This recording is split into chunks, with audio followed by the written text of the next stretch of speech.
You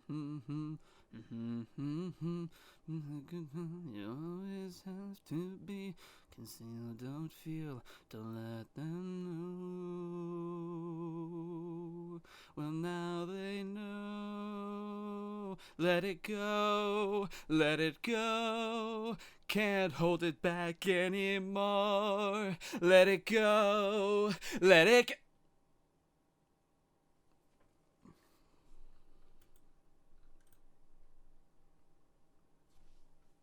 Well, I guess you now know who I'm talking about tonight.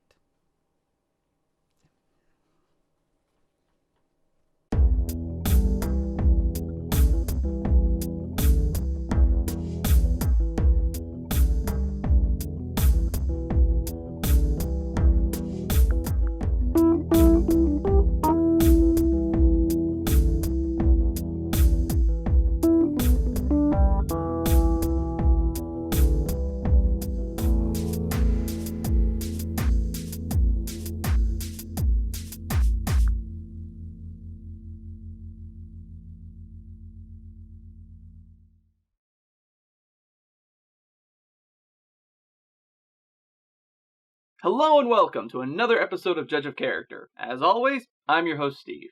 Well, kids, it's December, and you know what that means? That's right, it's time to put up the Christmas tree, break out the wrapping paper, and crank out your hearing buds for all the obnoxious holiday music. Oh, wait, we already did that back on the 1st of November. God, we hadn't even gotten the skeletons and the witches down before we were being invaded by reindeers and elves. Actually, that's not a bad idea for a B-grade movie. Yeah. Get Tara Reid to star, maybe get Uwe Boll to direct. Now I'm getting distracted here. Anyway, the point is that it's that time of the year where we start looking at the more wintry themed characters. And who better than a character who can basically summon winter itself? That's right, ladies and gentlemen, tonight we're looking at Elsa from Disney's Frozen. If you watched my top 10 Disney movies episode, then you'll recall that Frozen was number 10 on my list. As I mentioned in that episode, Frozen felt like a return to the kinds of movies that were made during the Renaissance, that period of time when animation was at its peak. It's filled with great music, it tells a fantastic story, and most importantly, is filled with wonderful characters. So with that in mind, of course I'd devote an entire episode to easily the best character of the entire movie. But before we can talk about the character herself, perhaps it's best we start talking about the movie itself. You know, for all two of you who don't know what it's about anyway. Frozen tells the story of two young women in the kingdom of Arendelle, Elsa and her younger sister Anna. When the story begins, we meet the two as little children, playing games with each other late one night. It's here we learn that Elsa has magical powers relating to winter. She can create and manipulate snow and ice. That basically makes her the Disney version of Sub-Zero from Mortal Kombat. Oh my god, could you imagine if they made a Disney version of Mortal Kombat? Fight! Get over here! Okay, screw copyright infringement. Somebody somewhere needs to make that video game right fucking now. Anyway, the fun and games go bad when Elsa accidentally hits Anna in the head with her powers, basically giving her a brain freeze so bad it knocks her the fuck out. The royals are quick to rush off to the trolls to help Anna. You know, your local troll store pharmacy. Troll Aid, specializing in magical illnesses. After saving Anna, Elsa locks herself away from the rest of the world, afraid of what she can do and of harming her loved ones. But even then, tragedy strikes. The girl's parents, the king and queen, die out at sea, leaving them alone. Sometime later, Elsa comes of age and is crowned Queen of Arendelle. But the parade of shitstorm isn't over yet, kiddies. After learning of Anna's one-day engagement, Elsa flips out, and after losing control, her powers are exposed, causing the people to fear her and forcing her to flee. In her defense, I'd likely lose my shit too if my baby sister got engaged to a man she barely even knew for a day. But then again, this is Disney, and that sort of thing is sort of the norm, so way to overreact, Elsa, God! However, Elsa also accidentally places Arendelle in deep winter, in the middle of July. What was all that crap about global warming? I need a nap. With Arendelle facing impending icy doom, it's up to Anna to find her sister and save the kingdom. Otherwise, everyone's in deep, deep, deep shit. See, Disney? I can say it. Shit, shit, shit, shit, shit.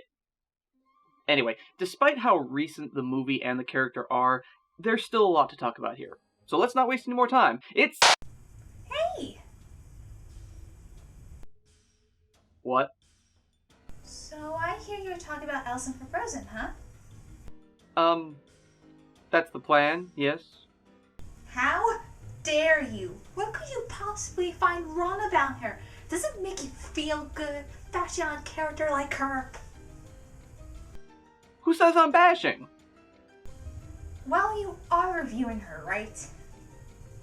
Yeah. So, most reviewers tend to point out the negative stuff.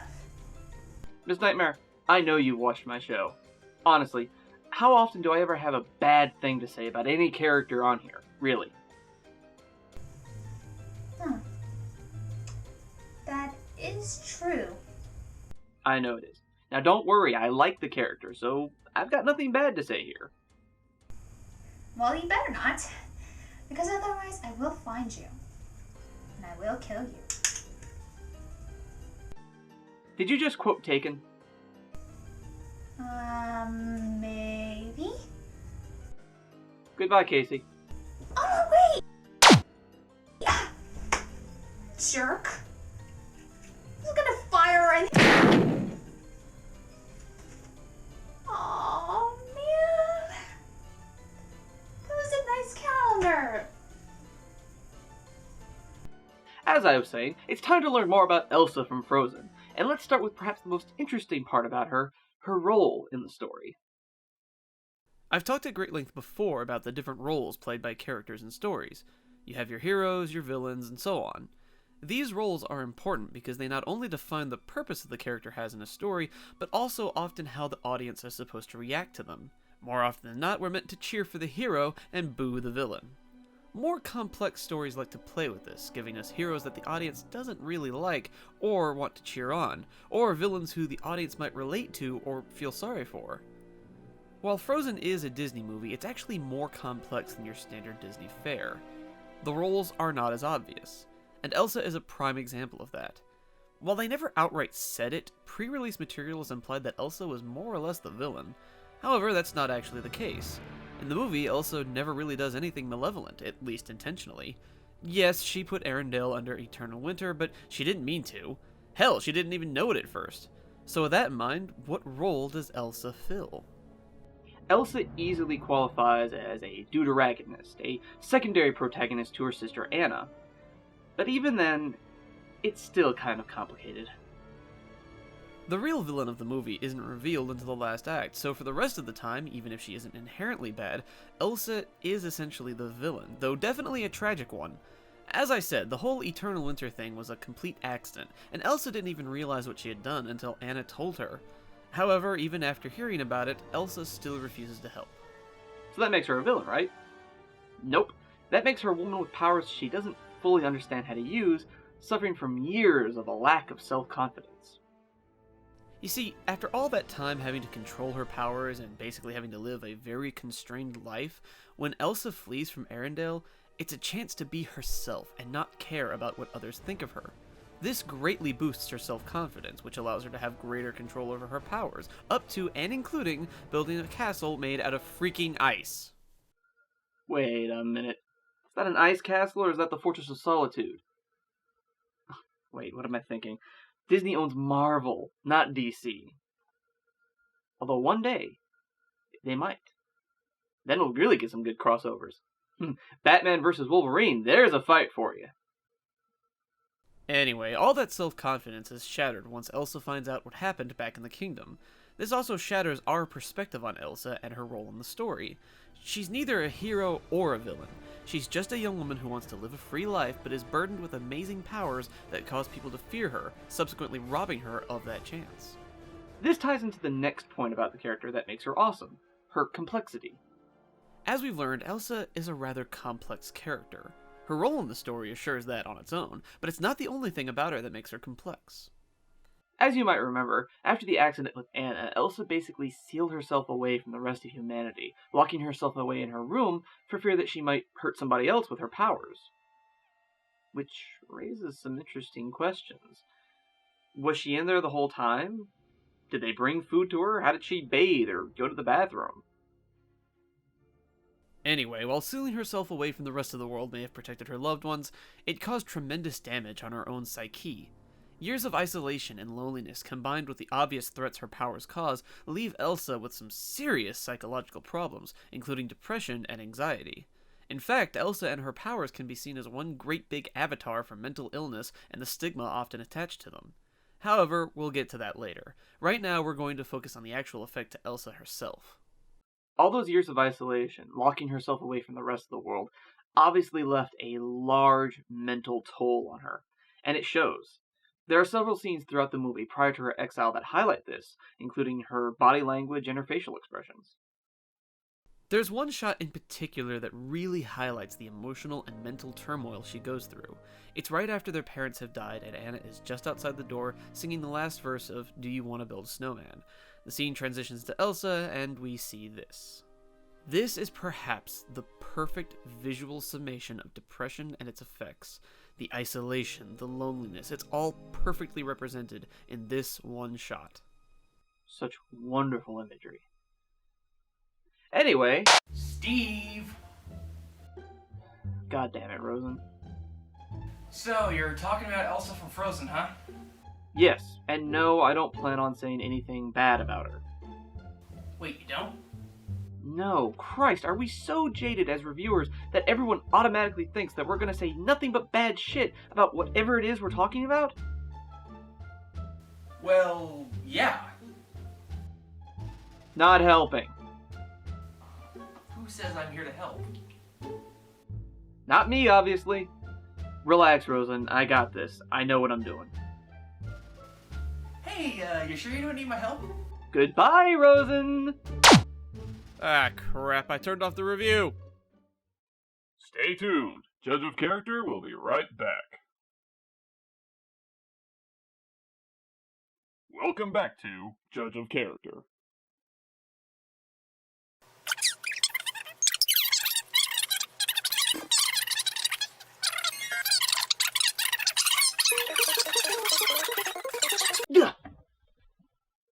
Sorry about that, everyone. As I was saying, Elsa goes through a lot of bad shit through the first half of the movie. But it's not all sad and grumpy, everyone. After her self-imposed exile, we find Elsa on a mountaintop, ready to sing the very song you've already started to hum in your head. And I don't blame a one of you for doing so. This sequence is powerful, both for the music and the scenery. The song is, of course, a wonderful song, and we'll talk about it in just a moment. The scene itself is fantastic because we see Elsa almost literally transform into a whole new person right in front of us. As the song continues, her voice becomes more assertive and powerful until she's practically belting it out at the top of her lungs. In addition, we see her take charge of herself by removing the clothes that marked her constriction and start wearing something more befitting her. All of that shows her complexity as a character, both mentally and emotionally. It's that wonderful thing called character development, and I, for one, can't get enough of it. But her complexity as a character is only as good as the actress who plays her. Elsa is voiced for the majority of the film by Idina Menzel, an award-winning actress and singer-songwriter who has won acclaim for her roles in works such as Wicked, and perhaps her most famous role, Maureen Johnson from the Broadway hit and its subsequent film, Rent. Rent? You know, I'm gonna deviate for a moment here. There's always one little thing about that show that I've always had kind of a problem with. How we gonna pay last year's rent? How about you get a fucking job? Like normal fucking people! And stop singing! It's fucking 2 o'clock in the morning! Fucking artists! Ah! Just a minor grievance. Anyway, Menzel brings a lot to this movie, admittedly most of it through her singing. But since this is a Disney and therefore a musical, it's rather apt. Menzel has a powerful voice, and she uses it well here. During scenes where she's speaking normally, you can feel the emotions, especially the uncertainty and sadness. But her real power, naturally, comes out when she sings. And of course, the best example of this is the song Let It Go. Which, let's face it, took the whole world by storm. Winter Storm. Yeah, I deserve it. It's easy to understand why. The song is simply amazing. The melody, the words, it's all so good. It's sung shortly after Elsa's self-imposed exile, and it's basically her way of saying, I'm free from whatever anyone else thinks about me, and I'm living my life the way I want. And with Menzel's voice pushing the song along, you can feel the power and intensity, not just in her voice, but in the song itself. When the song reaches its climax, you're practically standing in front of the TV yelling at it, going, "You go, girl! Show them haters!" Of course, Menzel's performance as Elsa is only one small part of it. But what else is there? Ooh, how about the... Hello, Steve. Oh, come on! Reviewing Elsa from Frozen. Just what kind of shit were you gonna say about her? Nothing negative! I like this character, okay? I like Elsa from Frozen. She's an awesome character. I have nothing, absolutely nothing negative to say about Elsa from Frozen. Now, for the love of all that is holy, would you please leave me alone? Jeez, I was just curious. You don't have to go all psycho on me. Sorry. It's just that this has happened a lot today, and I'm getting really agitated about it. My apologies. You know, Steve, you should just try some relaxation techniques. Maybe even some scented candles or something. Duly noted. Oh, I swear to Cthulhu, the next person who interrupts me, I'm going to eviscerate with my bare hands. But that's not going to happen. See, I can fix that. Ha! There. I've just increased the signal 1,000-fold. Let's see somebody trying to interrupt me now, eh? Wait a minute, this isn't my 10 sonic screwdriver. Anyway, what about the themes? Any character worth their salt is often a representation of a theme or a meaning, and Elsa is no exception. One of these is the concept of true love and its meaning. In Frozen, the idea of true love is turned on its side. Instead of it having to do with kissing and marriage, as it often does in fairy tales, true love is shown as not having to be romantic. True love can be found in your family, which makes sense. After all, for all the crap they may give you, family members do love each other. Anna is saved from a wintry doom when her sister professes her love for her. It's a familial love that saves Anna, not romantic love, and that's a very important message to spread. Of course, it's a message that's instantly ruined by all the Elsa-Anna shippers who just love to write fanfiction and draw art of the two doing the do. I'd say y'all need Jesus, but I'm afraid of what you do to him. Of course, it's not the only theme running here. There's also some underlying LGBT themes. Not like that! What I mean is that the character of Elsa and her song Let It Go can be easily construed as support for gays, lesbians, and transgendered people. The elements of isolation are often present for closeted individuals, and the song can easily be seen as a sort of personal rallying cry. To hell with what other people think. You're awesome no matter who you are, so don't be afraid of what they think and be who you are. No doubt a strong message, of course. But that can also really apply to just about anyone, so make of that what you will. Lastly, there's the theme of having strength of self. Despite everything that happens, Elsa finds strength in herself and her powers, and it spawns a new sense of self-worth. Of course, this is dashed to pieces towards the climax of the movie, but she regains it at the end after saving her sister and after the people of Arendelle accept her. By the end of the movie, Elsa has found the strength to be the woman she wants to be, happy and not alone. It's a great way to show people that even if you don't think it's true, you are strong and you can achieve happiness. So let's sum up. Elsa is a fantastic character, one I think is going to go down in history as one of the greater characters that Disney has ever made. She's strong and complex, she's played by a wonderful actress, and she represents so many different things. It's no wonder that she's seen with such love and adoration from so many people all over the world. And that is what makes you a memorable character. Anyway, I'm your host Steve, reminding all of you to stay... Who dares to criticize Elsa from Frozen? How dare you say anything bad about the finest Disney musical in many an age? I swear by the infernal powers at my command you shall submit to an eternity of Spice World for your transgressions. Besides, angry ranting about musical...